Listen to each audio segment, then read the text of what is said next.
Hello friends, स्वागत है आपका आपके ही अपने YouTube channel P Kumar history classes में। दोस्तों, जिन लोगों ने अभी हमारे यूट्यूब चैनल को सब्सक्राइब नहीं किया है वो सब्सक्राइब कर लें। आज हम मोहम्मद बिन तुगलक से संबंधित महत्वपूर्ण प्रश्नों को हल करेंगे। तो शुरू करते हैं। पहला प्रश्न है, दोआब में कर वृद्धि के परिणाम स्वरूप क्या हुआ? विकल्प हैं, दोआब का क्षेत्र उजड़ गया, लोग जमीन छोड़कर भागने लगे, सी है लोग चोरी डकैती करने लगे, डी है उपयुक्त सभी। तो इसका आंसर हो जाएगा उपयुक्त सभी। जब दोआब में मोहम्मद बिन तुगलक ने कर राजस्व वृद्धि किया था तो उस क्षेत्र में चूंकि उस वर्ष अकाल पड़ गया था, इस वजह से कृषकों को बढ़ा हुआ राजस्व देने में बहुत समस्याएं होने लगी। इसलिए लोग जमीन छोड़कर भागने लगे, यहाँ तक कि लोग चोरी डकैती करने लगे।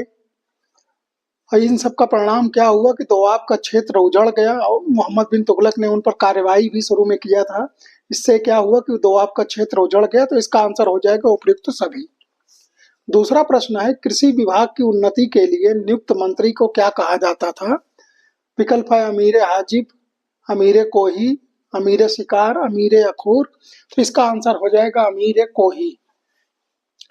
अमीर कोही कृषि क्षेत्र में उन्नति के लिए, विकास के लिए कार्य करता था। तीसरा प्रश्न है, मोहम्मद बिन तुगलक ने दिल्ली के स्थान पर देवगिरी को राजधानी क्यों बनाया था? उसके क्या कारण हो सकते हैं? विकल्प है, मंगोल आक्रमण से बचने हेतु, नागरिकों को दंडित करने हेतु, दक्षिण भारत में मुस्लिम संस्कृति का प्रसार करने के लिए, या फिर उपयुक्त सभी। तो इसका आंसर हो जाएगा उपयुक्त सभी। मोहम्मद बिन तुगलक ने राजधानी परिवर्तन किया था, राजधानी को दिल्ली से ले जाके दौलताबाद कर दिया था। तो इसके पीछे क्या कारण रहे होंगे, इस विषय में इतिहासकारों के बीच में के अपने अलग अलग तर्क हैं। तो उनको अगर देखा जाए तो सभी तर्कों को अगर मिला के उनके जो कारण दिए गए हैं तो वो है कि मंगोल आक्रमण से रक्षा करना चाहता था अपने साम्राज्य की। वो एक ऐसी राजधानी चाहता था जहां से उसका साम्राज्य सुरक्षित रहे। फिर वो दिल्ली के नागरिकों को दंडित भी करना चाहता था, क्योंकि दिल्ली के नागरिक उसे पत्र में गंदी गंदी बातें लिखते थे सुल्तान के लिए। यहाँ तक कि तीसरा विकल्प जो है, दक्षिण भारत में मुस्लिम संस्कृति का प्रसार करना चाहता था। ऐसा भी कुछ इतिहासकारों का मानना है कि वह दक्षिण भारत में मुस्लिम संस्कृति का प्रसार करना चाहता था। इस तरीके से दिल्ली से जो राजधानी देवगिरी को बनाया गया दिल्ली के स्थान पर, तो उसके ये तीनों कारण हैं। तो इसका आंसर हो जाएगा उपयुक्त सभी। अगला प्रश्न है, सांकेतिक मुद्रा की योजना कब लागू की गई थी? आपके विकल्प हैं 1324, 25, 25, 26, 27, 28, 1329, 30। तो इसका आंसर हो जाएगा 1329, 30। पांचवा प्रश्न है, सांकेतिक मुद्रा योजना की असफलता का क्या कारण था? यानी सांकेतिक मुद्रा योजना जो उसने चलाया था वो क्यों असफल हो गई? विकल्प हैं, नकली सिक्के, टकसाल के अधिकारियों की लापरवाही, जनता का लालच, उपयुक्त सभी। तो इसका आंसर हो जाएगा उपयुक्त सभी। हुआ क्या कि मोहम्मद बिन तुगलक ने जो सांकेतिक मुद्रा चलाया था तो उसके जाली सिक्के बनाए जाने लगे, टकसाल के अधिकारियों की भी लापरवाही रही, और फिर जनता का लालच ये था कि जो है तांबे या कांसे के सिक्के के स्थान पर जो है चांदी के सिक्के प्राप्त कर सके। इसका आंसर हो जाएगा उपयुक्त सभी। छठा प्रश्न है, मोहम्मद बिन तुगलक के समय किस मुगल नेता ने भारत पर आक्रमण किया था? विकल्प है, कुबलई खां, दवा खां, तारमा शिरीन। इनमें से कोई नहीं। तो इसका आंसर हो जाएगा दवा खां। अगला प्रश्न है, अपनी विजय की योजना के क्रियान्वयन के लिए मोहम्मद बिन तुगलक ने एक बड़ी सेना एकत्रित की थी, वो संख्या में कितनी थी? जो उसने खुरासान विजय अभियान की योजना बनाई थी तो उसके लिए उसने एडवांस में 1 साल पहले ही एक बड़ी सेना एकत्रित की थी और उनको 1 साल का अग्रिम वेतन भी दे दिया था सेना को, यद्यपि बाद में ये योजना त्याग देता है। तो वो संख्या, सैनिकों की संख्या कितनी थी? तो विकल्प हैं 3,60,000, 3,80,000, 3,70,000, 3,50,000। तो इसका आंसर हो जाएगा 3,70,000। अगला प्रश्न है, मोहम्मद तुगलक ने 1342 में किसे अपना राजदूत बनाकर चीन भेजा? विकल्प है अब्दुल रहमान, अब्दुल रज्जाक, इब्न बतूता, इनमें से कोई नहीं। तो इसका आंसर हो जाएगा इब्न बतूता। ये बहुत महत्वपूर्ण सवाल है और कई बार परीक्षाओं में पूछा जा चुका है, तो इसको आप ध्यान रखिएगा। इसके साथ ही और भी जो सवाल हैं ज़्यादातर तो सब इम्पोर्टेंट ही हैं, लेकिन ये भी सांकेतिक मुद्रा योजना की असफलता का क्या कारण था, ये भी इम्पोर्टेंट है। कृषि विभाग वाला भी इम्पोर्टेंट है। दोआब में कर वृद्धि का क्या परिणाम हुआ, ये भी इम्पोर्टेंट है। तो ज़्यादातर मेरा प्रयास है कि जो बहुत महत्वपूर्ण सवाल हैं उन्हीं पे चर्चा किया जाए। नेक्स्ट है, हरिहर और बुक्का मंत्री थे। विकल्प है कंपलीदेव के, कृष्णदेवराय के, राजपाल के, विजयपाल के। इसका आंसर हो जाएगा कंपलीदेव।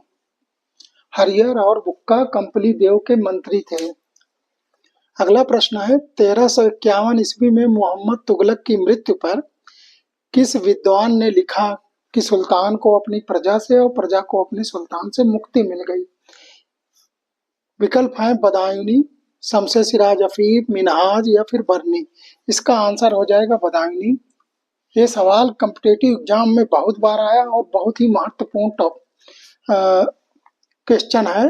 इसका जो है आप ध्यान रखिएगा, ये बहुत ही इम्पोर्टेंट है। तो बदायूनी ने कहा था कि सुल्तान को अपनी प्रजा से और प्रजा को अपने सुल्तान से मुक्ति मिल गई। अगला प्रश्न है, सुल्तान मोहम्मद तुगलक की असफलताओं का मूल कारण क्या था?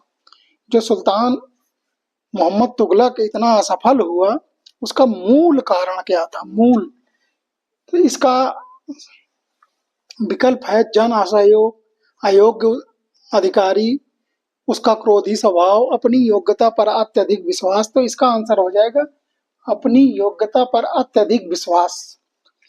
मोहम्मद तुगलक को अपनी योजनाओं पर या फिर अपनी योग्यता पर इतना अत्यधिक विश्वास था कि उसके कारण जो है उसकी योजनाएं असफल हुई। 12वां है, मोहम्मद तुगलक में पागलपन का कुछ अंश विद्यमान था, ऐसा किस विद्वान ने कहा था? तो मोहम्मद तुगलक के व्यक्तित्व को लेके इतिहासकारों के बीच में तरह तरह की बातें हुई हैं। तो उसी में से एक इतिहासकार हैं जो कहते हैं कि मोहम्मद तुगलक में पागलपन का कुछ अंश विद्यमान था। तो ऐसा किसने कहा? विकल्प हैं हबीबुल्ला, एल्फिंस्टन, लेनपून या फिर ईश्वरी प्रसाद। तो इसका आंसर हो जाएगा एल्फिंस्टन। एल्फिंस्टन ने मोहम्मद बिन तुगलक के बारे में कहा कि उसमें पागलपन का कुछ अंश विद्यमान था। अगला प्रश्न है, मोहम्मद बिन तुगलक विरोधी तत्वों का मिश्रण था, ऐसा किस विद्वान ने कहा? विकल्प हैं लेनपूल, बी.ए. स्मिथ, ईश्वरी प्रसाद, एल्फिंस्टन। तो ऐसा बी.ए. स्मिथ ने कहा है। बी.ए. स्मिथ ने मोहम्मद तुगलक को विरोधी तत्वों का सम्मिश्रण कहा था। अगला प्रश्न है, हरिहर और बुक्का ने किसके शासनकाल में विजयनगर की नींव डाली? विकल्प हैं गयासुद्दीन तुगलक, मोहम्मद बिन तुगलक, फिरोज तुगलक, नासिरुद्दीन खुसरो शाह। इसका आंसर हो जाएगा मोहम्मद बिन तुगलक के शासनकाल में। हरिहर और बुक्का ने 1336 ईस्वी में मोहम्मद बिन तुगलक के शासनकाल में विजयनगर की नींव डाली। अगला प्रश्न है, अलाउद्दीन बहमन शाह ने बहमनी राज्य की स्थापना किसके शासनकाल में की? तो विकल्प हैं गयासुद्दीन तुगलक, मोहम्मद बिन तुगलक, फिरोज तुगलक, अलाउद्दीन खिलजी। तो इसका आंसर हो जाएगा मोहम्मद तुगलक। मोहम्मद बिन तुगलक के शासनकाल में ही अलाउद्दीन बहमन शाह ने 1347 ईस्वी में बहमनी राज्य की स्थापना की। यह प्रश्न दूसरी तरीके से भी पूछा जा सकता है कि बहमनी राज्य की स्थापना किसने की? तो उसका आंसर हो जाएगा अलाउद्दीन बहमन शाह। या फिर ऐसे भी पूछा जा सकता है कि बहमनी राज्य की स्थापना अलाउद्दीन बहमन शाह ने किस सन में की? तो इसका आंसर हो जाएगा 1347 ईस्वी में। इसी तरीके से ऊपर वाले प्रश्न में भी ये आ सकता है कि विजयनगर साम्राज्य की स्थापना कब हुई? तो उसका आंसर हो जाएगा 1336 ईस्वी में। या फिर ये भी आ सकता है कि विजयनगर साम्राज्य की स्थापना किसने की? तो उसका आंसर हो जाएगा हरिहर और बुक्का। ये भी बहुत ही इम्पोर्टेंट क्वेश्चन है, ये कई बार ये सब आ चुके हैं परीक्षाओं में, कॉम्पिटिटिव एग्जाम में और अन्य परीक्षाओं में भी, तो इसको आप याद रखिएगा। अगला प्रश्न है, रेहला नामक ग्रंथ की रचना किसने की? विकल्प हैं Barani, Ibn Battuta, Badayuni, Marco Polo. तो इसका आंसर हो जाएगा Ibn Battuta. Ibn Battuta Muhammad bin Tughlaq के शासनकाल में दिल्ली आया था और उसने यहाँ का विवरण यहाँ से जाने के बाद रेहला नामक अपने ग्रंथ में किया हुआ है। तो ये भी बहुत ही इम्पोर्टेंट सवाल है, कई बार परीक्षाओं में पूछा जा चुका है, तो ये भी इम्पोर्टेंट क्वेश्चन है। Thank you.